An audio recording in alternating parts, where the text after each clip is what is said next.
prazer estar com vocês novamente, né? Tanto tempo, a última vez que eu fui aí, mas tive essa oportunidade, fiquei muito feliz com ela. Hoje, como o Roberto disse, vai ser falado a respeito desse trecho que está no Evangelho de Lucas, capítulo 1, versículos 26 a 38, né? Que é quando o anjo Gabriel anuncia a Maria que ela conceberá o Messias. E ela, nesse ato, nessa demonstração de entrega à vontade de Deus, diz: eis aqui a serva do Senhor, cumpra-se em mim segundo a tua palavra. Esse é um trecho de um simbolismo muito grande a respeito do chamado e da entrega de Maria à sua missão. Por que eu falo de um simbolismo muito grande? Porque hoje a gente tem condições de saber, né, que o aceite de Maria a essa missão se deu em esferas e em condições, considerando o seu grau evolutivo, que por mais que eu exercite a minha criatividade de uma forma assim muito abundante, qualquer imaginação seria muito pobre para entender quando que se deu realmente esse chamado. Tanto que no livro Maria de Nazaré, do João Nunes Maia, Miramês diz que quantos pensam que a descensão dos planos superiores à carne de espíritos altamente evoluídos se processa como num passe de mágicas, como se enganam. Eles vêm de plano em plano, obedecendo às mesmas leis e trabalhando sem perda de tempo nas linhas do seu entendimento. Então, considerando o grau evolutivo que Maria já tinha alcançado, foram séculos de descida até que ela pudesse reencarnar entre nós. E durante todo esse tempo de descida, enquanto ainda espírito, já na órbita da Terra, enquanto encarnada, a sua vida foi um exemplo de entrega. Todos os momentos da sua vida, todos os relatos que se tem notícia a respeito dela, poucos relatos, né, como diz o Roberto, porque a intenção que ela demonstra o tempo todo era de se apagar a fim de que a verdadeira e grande luz que era o Messias pudesse brilhar, né? Então, durante todo momento, tentou-se apagar um pouco o brilho desse grande espírito. E é contado no livro Maria de Nazaré que quando o espírito de Maria se aproximou da terra, quando ela se aproximou daquela região de Nazaré, a energia era diferente. Pairava no ar uma alegria indefinível, as plantas eram mais bonitas, os animais eram mais alegres e aquelas pessoas que ali viviam sentiam esse ar diferente. Dos poucos relatos que se tem a respeito de Maria, a gente pode perceber de uma forma muito superficial a magnitude desse espírito, porque a gente sabe que ao reencarnar perde-se um pouco, perde-se não, né? Esquece-se um pouco do conhecimento que já se adquiriu, mas esse foi um pedido da própria Maria. Antes de reencarnar aqui na Terra, ela pediu a Deus que pudesse esquecer o conhecimento que já tinha adquirido, mas que se fosse da sua vontade, novamente demonstrando essa entrega à vontade de Deus, né, que pudesse manter o amor que já tinha conquistado. Então, quando ela chegou a reencarnar aqui junto a nós, o que ela trazia de conhecimento que já nos deslumbrava, que já nos traz reflexões até hoje, né, tão profundas, era bem pouco do que ela já era, do que ela já tinha como aquisição de conhecimento. Então, ante esse pedido, né, ela reencarnou trazendo um pouco desse conhecimento, esse grande amor que ela já tinha conquistado, e foi através desse grande amor que ela deixou para nós um caminho, vários, né? vários caminhos seguros, vários nortes, como um holofote de como se comportar, porque em várias situações da nossa vida a gente ainda fica inseguro, a gente ainda fica pensando como agir, como fazer, e através de um pouco de conhecimento a respeito do comportamento de Maria, principalmente para nós mulheres, né, traz esse norte muito seguro de qual caminho seguir, objetivando a evolução nossa enquanto espíritos, nessa consciência de que nós não somos seres de carne que de vez em quando passeiam no mundo espiritual, nós somos espíritos que estamos provisoriamente na carne e que depois voltaremos para a nossa verdadeira pátria, e que o nosso objetivo é sair daqui melhores do que entramos enquanto espíritos, né? Que o objetivo da evolução é essa. Então, hoje eu queria relembrar um pouquinho de alguns acontecimentos, de alguns momentos da vida de Maria antes dela reencarnar, enquanto reencarnada, nesse processo de descida dela, no processo dela enquanto aqui na carne, para poder realmente relembrar que essa entrega tão simbolizada de uma forma tão forte no Evangelho de Lucas foi a constante da vida dela o tempo todo.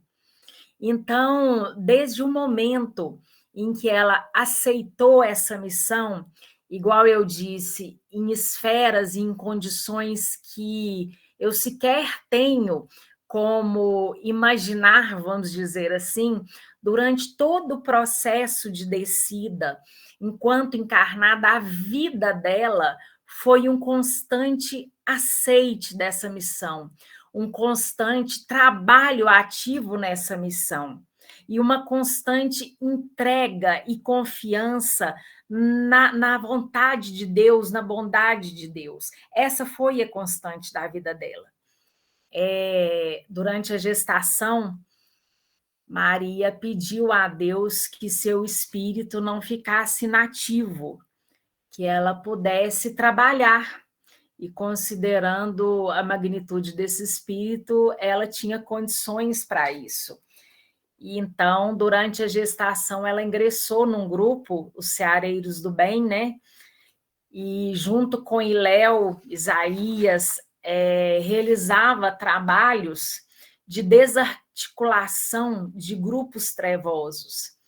E é tão bonita essa manifestação do amor de Maria, porque o objetivo dos Ceareiros do Bem era desagregar, desfazer núcleos trevosos que há muito se mantinham em teias de ódio, em teias de vingança, fazendo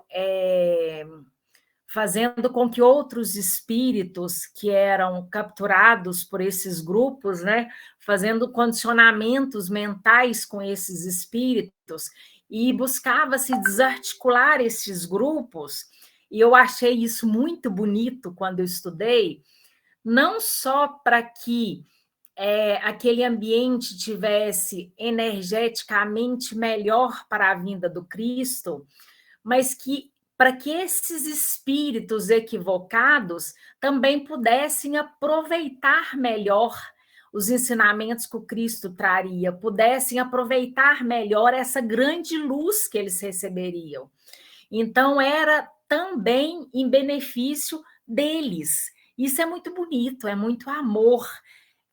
Então, essa desarticulação era a fim de limpar energeticamente para que esses espíritos pudessem aproveitar melhor a vinda do Cristo e para que outros espíritos, assim como nós, né, que provavelmente estávamos lá, né, pudéssemos aproveitar melhor os ensinamentos do Cristo. Porque o Cristo não precisava disso. Quem precisava éramos nós. Então, esse trabalho todo, durante todo o momento, foi em benefício nosso, foi em benefício desses espíritos ignorantes, nós, né, espíritos ignorantes, foi em benefício da gente, para que a gente pudesse aproveitar melhor os ensinamentos do Cristo. E durante um dos trabalhos de desarticulação de um desses grupos trevosos, que se encontrava em uma das portas da muralha da capital da Babilônia, é muito bonito o relato do que acontece, porque tinha-se um desses núcleos trevosos, né, e tinha-se estilo uma bolha eletromagnética que protegia de uma certa forma, e quando esses ceareiros do bem aproximavam, eles fizeram uma fenda, e diz que o mau cheiro que saía era muito forte, que era o cheiro das manifestações mentais daquele grupo que eles se encontravam. E o papel de Maria nesse processo é de uma beleza assim impressionante. Eu gosto muito de estudar esses acontecimentos porque quando eu era nova, eu me lembro que na crença na qual eu fui criada, eu via falando a respeito de santos, daquela veneração com santos, e eu sempre questionava, que eu pensava na minha ignorância, né? Por que esses santos são tão venerados, tão respeitados? Eles têm algum privilégio, alguma coisa assim? E quando eu comecei a estudar mais, que eu comecei a aprofundar mais e que eu comecei a entender a magnitude desses espíritos que eram tidos como santos naquela crença, né? Que eu comecei a compreender o que eles eram, o trabalho para aquela conquista, o esforço para aquela conquista, eu passei a ter esse respeito muito grande por entender que foi uma caminhada, que eles não eram privilegiados, era uma caminhada que, através daquela caminhada, eles chegaram a ser o que eles eram, e de compreender um pouquinho da doação, da entrega de espíritos que poderiam estar em planos muito superiores, vivendo vidas, vamos dizer assim, bem mais agradáveis, e que se entregam a reencarnar num lugar ainda tão atrasado em comparação ao que eles já conquistaram, por amor a nós, para nos ajudar. E isso me trouxe um respeito e uma admiração muito grande. Aí, nessa desarticulação que ocorreu na Babilônia, conta-se que, em determinado momento, Maria, em companhia de Isaías, acendeu a luz do seu coração, e que ela emitia uma luz azul muito forte, e que o amor que ela emanava era tão grande que os seus centros de força, os chakras, né, eram como que holofotes de luz. E que, mesmo ainda ela não sendo vista por aqueles prisioneiros, que contavam-se as centenas, já sentia-se um bem-estar, eles já sentiam um certo contentamento, que eles não sabiam por quê, nem de onde vinha, porque se encontravam em situação de uma penúria, de um sofrimento muito grande, mas que já era um sentimento da emanação de amor de Maria por eles. E que os carrascos, a energia ficou tão boa, mas tão boa, que eles não suportavam ficar naquele local e começaram a fugir. Então, nesse processo, alguns prisioneiros conseguiram fugir, mas aqueles que estavam muito debilitados foram objeto de cuidado específico de Maria, de um cuidado próximo de Maria. Aí eu fico me perguntando, muito amor, porque você pegar um espírito tão emaranhado em teias de equívoco, e um espírito tão evoluído como Maria, ter esse cuidado tão próximo. Aí, às vezes, a gente se pergunta: será que eu sou importante? Será que eu faço diferença? Aí, nos momentos desse, a gente vê que eu sou muito importante. Que qualquer espírito que esteja em sofrimento, que esteja em equívoco, que esteja na sua caminhada, seja qual ela qual caminhada que tem escolhido, qual caminhada que for, é muito importante. Então, com esse processo de emanar amor, de acender a luz do seu coração, eles conseguiram fazer a desarticulação desse núcleo trevoso. E esses espíritos puderam ser socorridos e encaminhados para tratamento. Um outro caso que me tocou muito, que eu quis trazer hoje, foi um outro processo de desarticulação que eles foram fazer com espíritos que tinham vindo do Egito, que pretendiam dominar a Palestina, né? E aí juntaram muitos espíritos afins a essa ideia e se encaminharam para a Palestina, né? Principalmente para Jope e Hebrom de Judá, a fim de trabalhar nesse processo de dominação do lado espiritual. E desse grupo, né, que se dividiu entre Jope e Hebrom de Judá, o grupo de Jope se instalou num castelo abandonado. E mais uma vez vem um relato do que foi feito pelos ceareiros do bem para desarticular esse núcleo trevoso. Em um determinado momento, Isaías, comandando os centros da fala de um dos líderes daquele grupo, que era um sacerdote egípcio muito revoltado, mas que era um líder trevoso muito respeitado, falou através dele, né? E mandou os espíritos que estavam sendo comandados para missões inexistentes, a fim de desarticular aquele processo. E é muito bonito porque, após esse sacerdote passar por esse processo de psicofonia, ele entra num sono profundo. E é contado que Maria o aconchega no colo como uma mãe faz com o filho, e que faz uma oração tão profunda e demonstra um amor tão grande por ele, que quando ele acorda, ele vê em Maria sua mãe. E o processo de arrependimento dele é muito lindo. E aqui eu lembro do caso da irmã Cipriana, né, no livro No Mundo Maior do Chico, que quando o André Luiz e o Calderaro, que acompanhavam um processo de obsessão muito profundo de um senhor que o espírito de um senhor que obsidiava o de um rapaz que ele tinha criado como filho, esse rapaz havia o assassinado por causa de questões financeiras, e o processo obsessivo já estava assim tão profundo que o rapaz estava numa cama de hospital e o obsessor sentado ao lado, continuando aquele processo obsessivo. E quando o André Luiz e o Calderaro chegam até aquele quarto de hospital, o André Luiz questiona o Calderaro se eles não iam intervir. E o Calderaro diz que não, porque eles ainda não tinham o amor suficiente para intervir numa situação daquela. Porque numa situação daquela, palavras seriam meras palavras, mas as palavras precisariam vir carregadas do magnetismo do amor de alguém que já tivesse conquistado esse amor.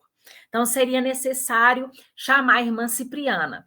Então, que a irmã Cipriana, chegando, conversou com esse obsessor e conseguiu demovê-lo daquele processo obsessivo, não pelas palavras que ela disse a ele, mas porque aquelas palavras vinham impregnadas de um amor tão grande, mas tão grande, que ele diz que ele realmente sentiu que o que ela falava era para o bem dele, era por amor àquela causa, era por um amor que ela já tinha conquistado. Então, esse caso mostra que a irmã Cipriana já vinha com esse amor e já exalava esse magnetismo de amor. E Maria tinha esse magnetismo do amor extremamente potencializado, porque ela já tinha conquistado um amor muito grande, um amor muito profundo, amor que a gente ainda vai demorar-se muito para compreender o que é, como é, porque tudo que a gente entende por amor é muito pequeno próximo desse amor que ela já tinha conquistado. Tem uma conhecida minha que durante essa pandemia da Covid, ela teve uma Covid muito forte e ela é uma pessoa muito engraçada. Ela me contou um dia que ela estava sentada no hospital com a dona da foice lá no cantinho e que ela não tinha forças para nada. E que aí ela foi orar para as pessoas que estavam sofrendo. E ela teve um desdobramento que ela se encontrou com Jesus. Se fosse uma outra pessoa que tivesse me contado isso, talvez ainda movida pela minha incredulidade, eu falei assim: encontrar com Jesus? Não. Mas sendo a pessoa que é uma pessoa de uma bondade impressionante, ela eu acreditei. E ela me contando que ela se encontrou com ele em uma praia muito bonita, de uma areia muito clara, e que ela falou que tinha tantas coisas para perguntar para ele, e que a única coisa que ela conseguiu perguntar foi: como que faz para amar como você ama? Por aí vocês já veem o coração dessa pessoa, né? Aí ela falou que ele pegou no braço dela e falou assim: vamos caminhar? Quer dizer, é uma caminhada, é uma conquista, é um processo. E que aí ela perguntou para ele: até quando você vai estar comigo? E que ele disse: até o fim da praia. A praia não tinha fim. Então, quer dizer, um amor que ainda não dá para entender, que é um amor assim muito profundo, é um amor muito grande. E Maria tinha esse amor. E ela demonstrava esse amor nesses episódios. Ela deixava transparecer um pouco disso. Nesse caso desse sacerdote, foi o que aconteceu.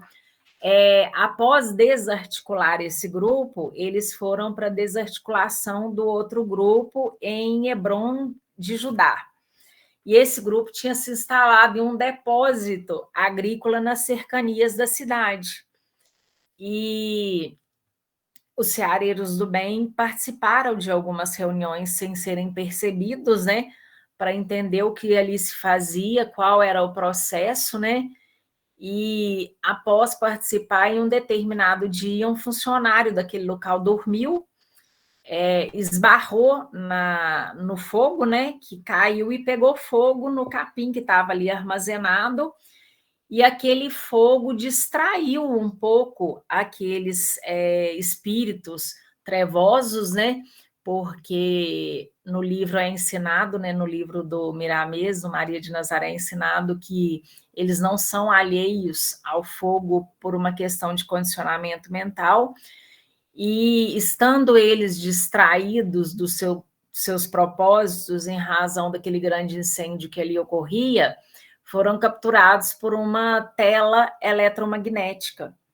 E aí, novamente, entra o comportamento de Maria naquele momento.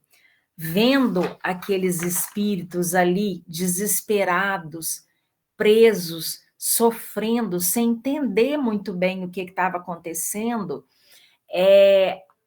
a demonstração dela de empatia, a demonstração dela de eu me importo com vocês, o sofrimento de vocês me toca, eu quero fazer algo para ajudar vocês, é de uma beleza impressionante.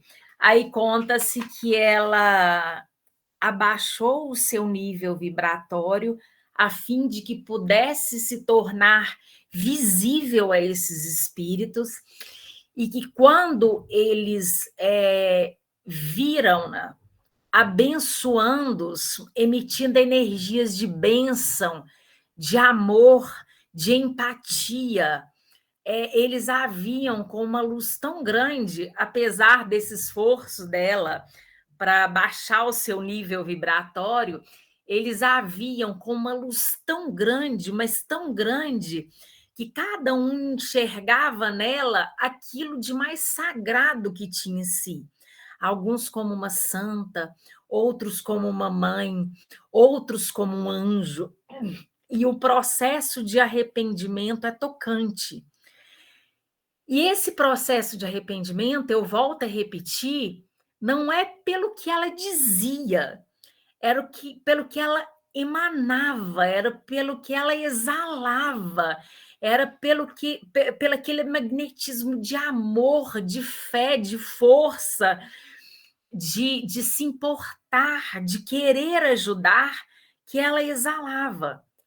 Esse é porque, igual eu falei no caso da irmã Cipriana, que o André Luiz ensina para gente, palavras, quando não vêm com esse magnetismo de amor, com essa força que o amor traz, são só palavras. Então, as palavras dela vinham carregadas com uma força de um amor que arrebatava a todos. E aí, novamente, se deu um grande processo de arrependimento, e esses espíritos puderam ser acolhidos e encaminhados para tratamento.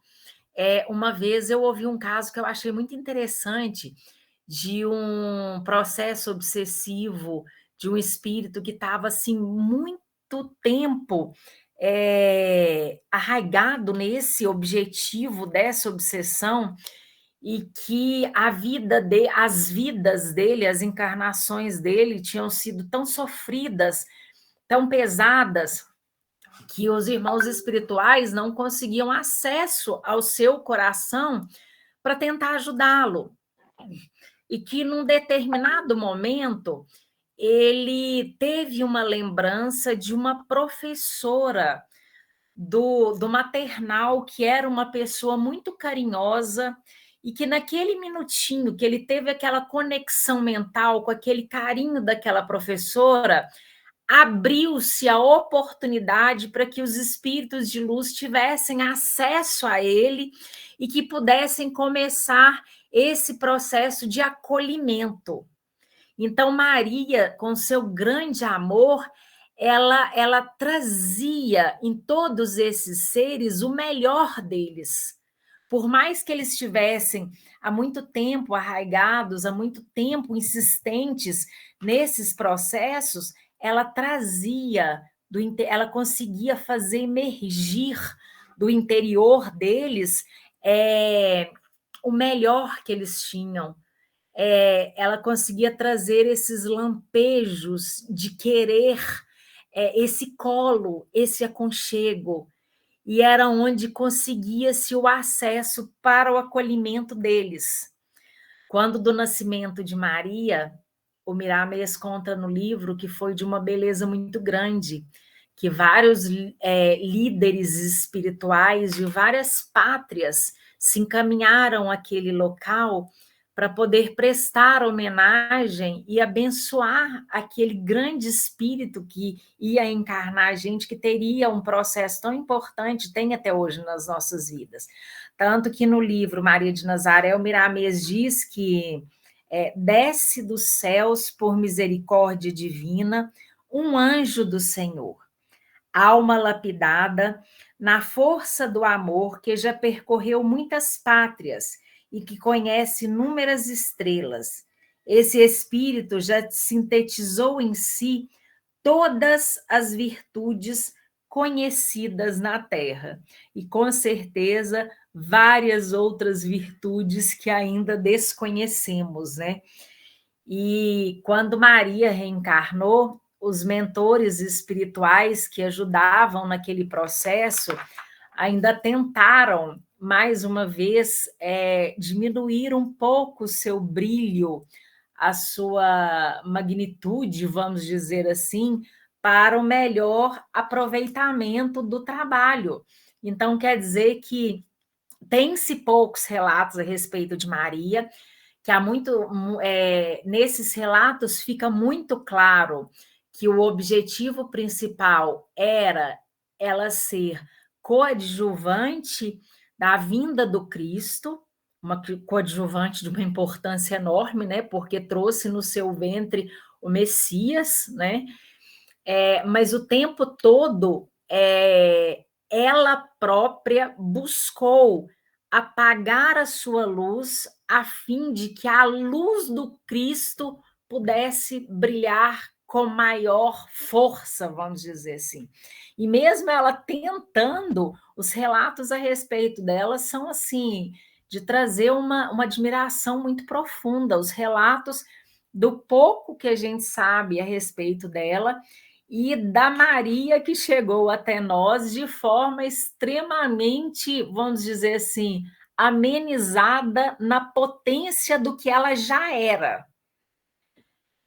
Maria reencarnou entre os nazarenos, né, que era um povo de natureza mística, que inclusive as crianças, muitas delas eram entregues ao Templo de Jerusalém para que fossem estudar e fossem aprender a respeito dos ensinamentos dos profetas, né, para poder seguir um melhor caminho, né? E é interessante que quando Maria tinha mais ou menos 7 anos, alguns rabinos do Templo de Jerusalém, com aquela dúvida, né? Será que ela é a que vai ser a mãe do Messias mesmo? Porque já tinha-se já tinha-se esse conhecimento, né? Tanto que os pais de Maria, em sonho, foram informados de que trariam ao mundo a filha que seria a mãe do Messias, né?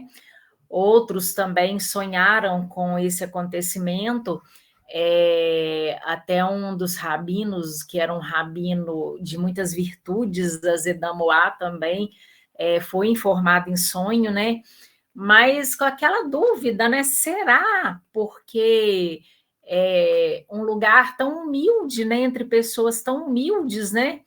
E viria com aquela visão equivocada do que seria, de quem seria esse Messias, né?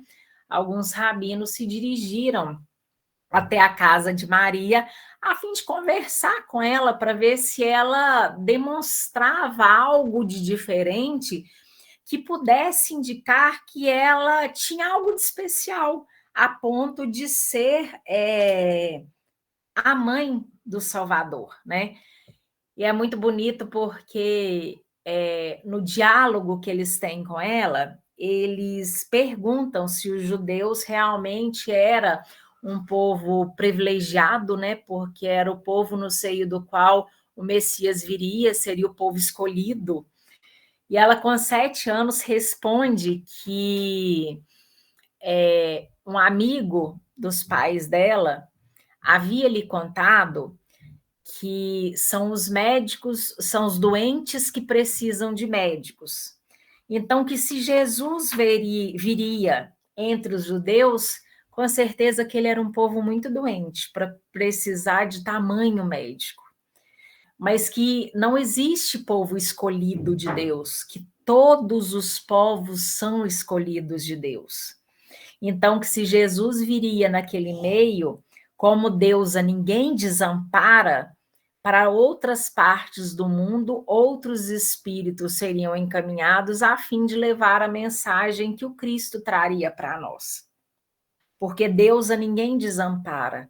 Não existe povo escolhido, porque todos são os escolhidos de Deus. E é muito bonito porque ela tinha 7 anos. Eu tenho um filho de 6 anos e mãe é coruja, né? Eu acho ele super inteligente, super bonitinho, super desenvolvido, mas ele nunca manifestaria tamanha sabedoria com tão pouca idade. Então, ela mesmo tentando se apagar muito do seu conhecimento, da sua sabedoria, da sua luz, emanava nela desde muito nova. E eles questionam a ela a respeito do papel dos rabinos. E ela diz, eu vou até ler, porque eu não vou conseguir transmitir de forma tão fidedigna, né? Ela diz que certamente falta coerência aos representantes da lei quando adoram o Deus e, em seguida, têm como único trabalho exigir dos fiéis aquilo que não lhes sobra para a fartura de suas mesas, que já são fartas. E que isso se devia a essa interpretação equivocada de que eram escolhidos de Deus. E, novamente, ela repete que todos são escolhidos de Deus e que faltava coerência porque ao mesmo tempo que movidos por essa falsa crença de que eram escolhidos de Deus, eles eram escravos daquele cargo que exercia, eles escravizavam as pessoas a fim de manter aquela pompa que esses escolhidos, né, entre aspas, deveriam ter. E é interessante que esses rabinos saem dessa conversa com uma convicção íntima de que o que ela dizia doía aos ouvidos, não era bom de ouvir, mas com um sentimento de que era verdade, de que o que ela falava realmente era certo. Então, era algo difícil de reconhecer intelectualmente, mas que o coração falava que era verdade, que era o certo. Eles até se questionavam, né, se com uma menina de 7 anos era tão difícil argumentar, como seria quando o Messias viesse, né? E Maria, pela sabedoria que ela demonstrava de ser alguém diferente, ela foi acolhida também no Templo de Jerusalém. E ela, com todo o respeito que lhe era peculiar, questionava muito o que acontecia ali. Um dos questionamentos dela era que, enquanto aquelas internas se encontravam ali reclusas estudando, tinham muitos sofredores que elas poderiam estar ajudando e que não estava, e que aquilo não era certo, que elas poderiam estar fazendo mais em benefício dos outros, além de ficar naquela inatividade. Tanto que ela foi chamada para ser ouvida pelo líder dos rabinos, algo que não acontecia, né? E ao falar com ele, com muito respeito, ela disse que aquele luxo todo que tinha ali era resultado de expoliações de vencidos em batalhas, de pobres, de sofredores, e que aquilo não era certo. Não era certo, e que tantas pessoas precisavam do que ali abundava, e que ao invés de ser doado, fornecido a essas pessoas para ajudar essas pessoas eram ainda mais sacrificadas para poder manter aquele luxo. Tanto que ela não permaneceu muito tempo lá, né? Voltou para Jerusalém. Foi quando ela teve mais contato com os essênios e os terapeutas, né? Que eram pessoas de uma moral muito elevada e que realmente praticavam aqueles ensinamentos que a muitos não passava dos lábios, né? Eles realmente viviam os ensinamentos mais sublimes dos profetas. E como tinha-se essa preocupação com a profecia de que o Messias viria daquela mulher virgem e tal, né? Que eu não vou entrar nesse mérito, né? Mas aqueles sacerdotes daquele templo arranjaram o casamento de Maria, foi um casamento arranjado. E mesmo Maria, sabendo da sua missão, ciente da sua missão, ela mais uma vez demonstra na sua postura a entrega à sabedoria divina, a entrega ao amor de Deus. Quer dizer, eu preciso me casar, me foi arranjado esse casamento, a gente sabe que foi arranjado, mas que estava nos planos da espiritualidade, né? Fazia parte desse processo, e ela se entrega mais uma vez à vontade de Deus. Quer dizer, faça-se em mim segundo a sua vontade. Porque a intenção de alguns desses rabinos era que ela se casasse, tivesse os filhos, envolvida naquela vida familiar, se esquecesse de que poderia ser a escolhida para ser a mãe do Messias e tal, que a vida familiar a distraísse desse propósito e que isso se apagasse, vamos dizer assim. E ela se entrega novamente à vontade de Deus. E assim se aproximava a chegada do Cristo, né? A gente pode perceber a magnitude do Espírito de Maria também pelos poucos relatos que se tem a seu respeito na Bíblia. E muitos dos relatos que tem a respeito de Maria é como citação a respeito do Messias, citando Maria como um acessório, vamos dizer assim. No Velho Testamento, por exemplo, tem-se em alusão às promessas da vinda do Cristo, né? Quando se diz, por exemplo, portanto, mesmo o Senhor vos dará um sinal. Eis que uma virgem conceberá e dará à luz um filho, e será o seu nome Emanuel. Em Miqueias, também, capítulo 5, versículo 2, e tu, Belém Efrata, que significa terra frutífera, posto que pequena entre milhares de Judá, de ti me sairá o que será o Senhor em Israel, e cujas origens são desde os tempos antigos, desde os dias da eternidade. Então, tem poucos relatos, mas uns tempos atrás eu estava ouvindo um estudo do Haroldo a respeito desse assunto, e eu achei tão interessante, porque ele demonstrava que nos relatos a respeito das nossas buscas, das nossas. Por que eu falo nossas? Porque são nossas mesmo, eram nossas e são nossas até hoje, em muitos aspectos.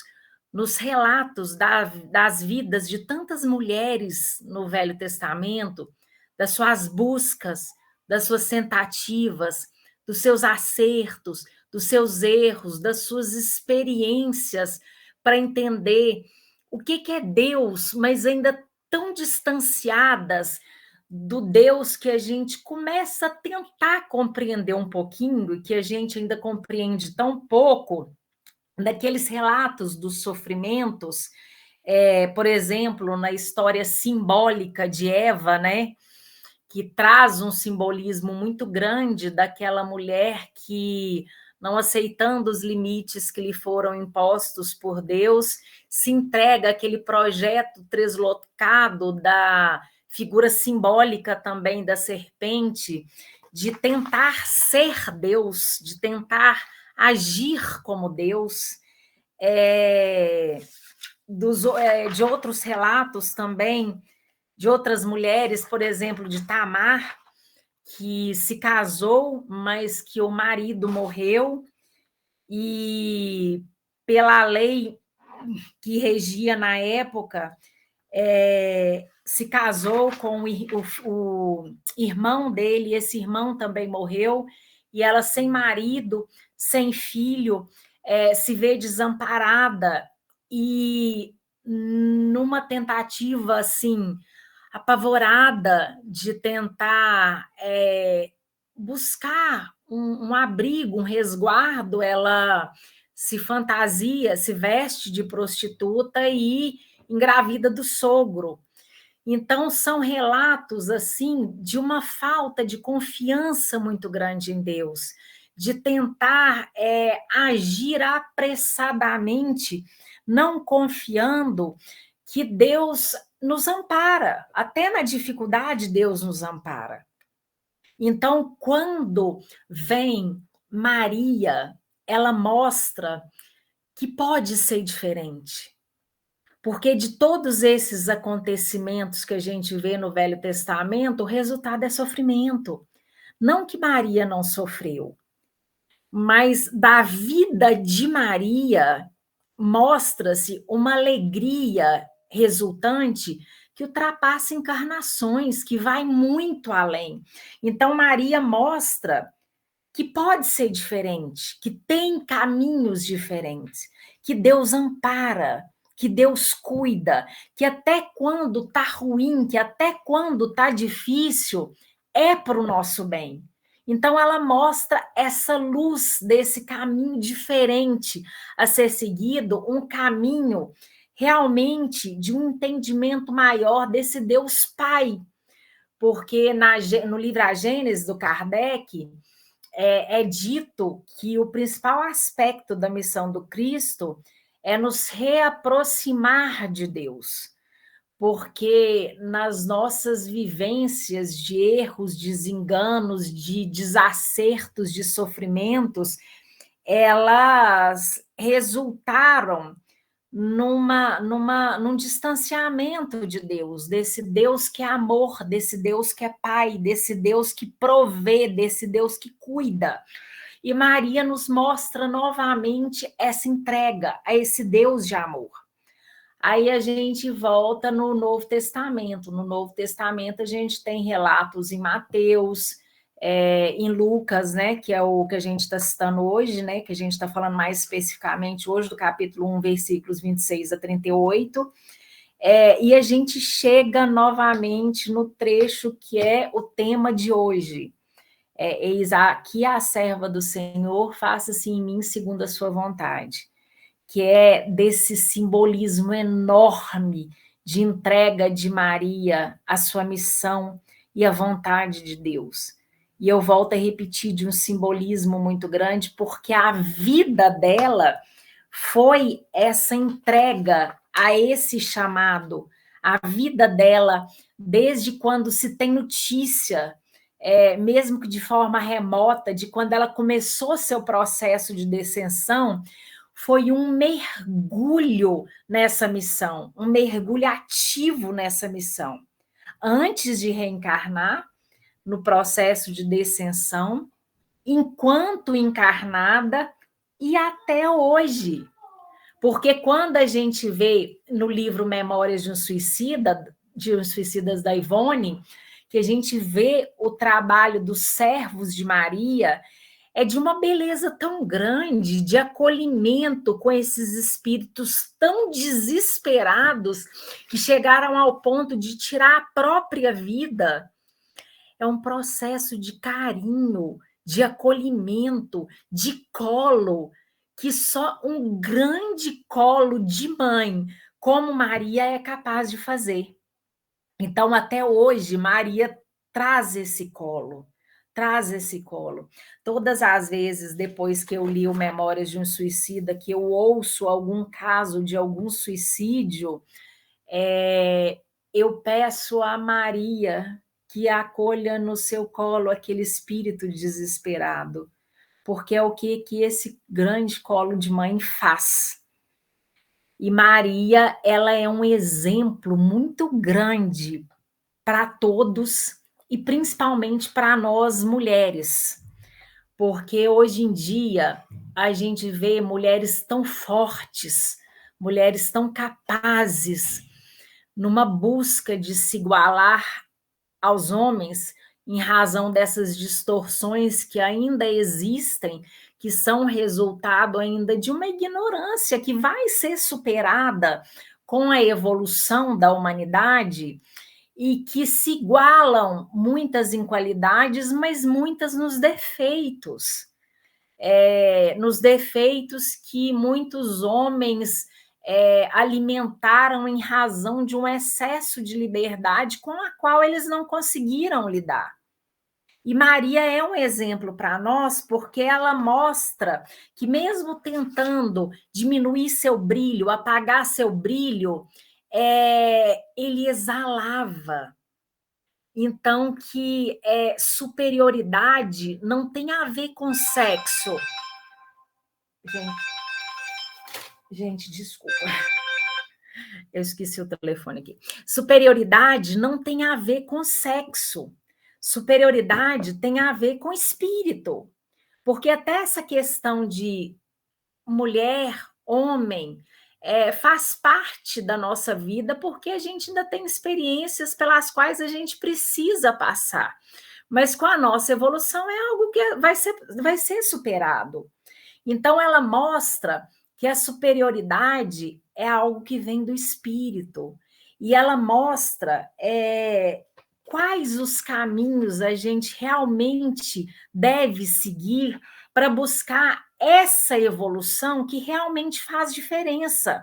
Essa evolução que não precisa ser provada, que é uma evolução, uma superioridade que, mesmo tentando se apagar, tentando se abafar, ela transborda, ela exala. É uma superioridade do ser espiritual que conquistou um conhecimento, um amor uma magnitude que transcende a nossa compreensão.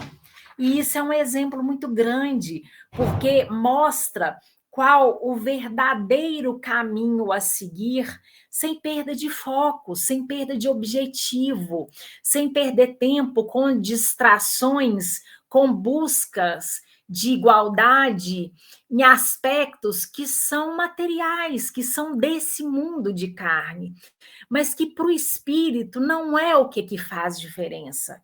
Ela mostra o que faz diferença, qual que é o caminho, por onde eu devo seguir.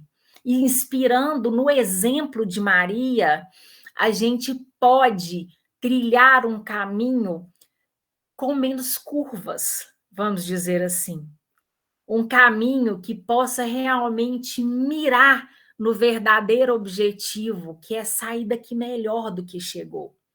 E amparados no exemplo de Maria, amparados nessa entrega de Maria, amparados na sabedoria que Maria nos trouxe, a gente tem para nós um grande holofote que mostra para qualquer situação da nossa vida, para qualquer acontecimento da nossa vida, um caminho seguro. Aí não são mais necessárias as experiências atabalhoadas e equivocadas e tão distantes de Deus que a gente vê nos relatos do Velho Testamento, porque agora a gente tem um caminho claro, iluminado, reto, seguro, que é nos ensinamentos de Maria, que Maria nos trouxe. E por isso eu queria terminar pedindo a Deus que nos inspirasse a ver, primeiro a ver, porque o discernimento é algo extremamente importante. Quantos aspectos tão importantes da nossa vida que nos passam desapercebidos. Então, que nós possamos ver, que nós possamos perceber, e que, inspirados em Maria, nós tenhamos a coragem de fazer essa entrega ativa à vontade de Deus, cientes de que, mesmo quando está ruim, é para o meu bem. Sempre é para o meu bem. Ter sempre essa confiança de que, mesmo nas situações mais difíceis, é para o meu bem. É para o meu bem. Que a gente possa se entregar ao amor de Deus. Que a gente possa sentir esse amor de Deus na nossa vida. Que a gente possa perceber esse amor de Deus na nossa vida. E que Maria nos inspire a seguir esse caminho que ela veio nos trazer, nos ensinar e pelo qual somos muito gratos, muito gratos. É só agradecer. E obrigada pela oportunidade de fazer essa reflexão hoje com vocês. Obrigada.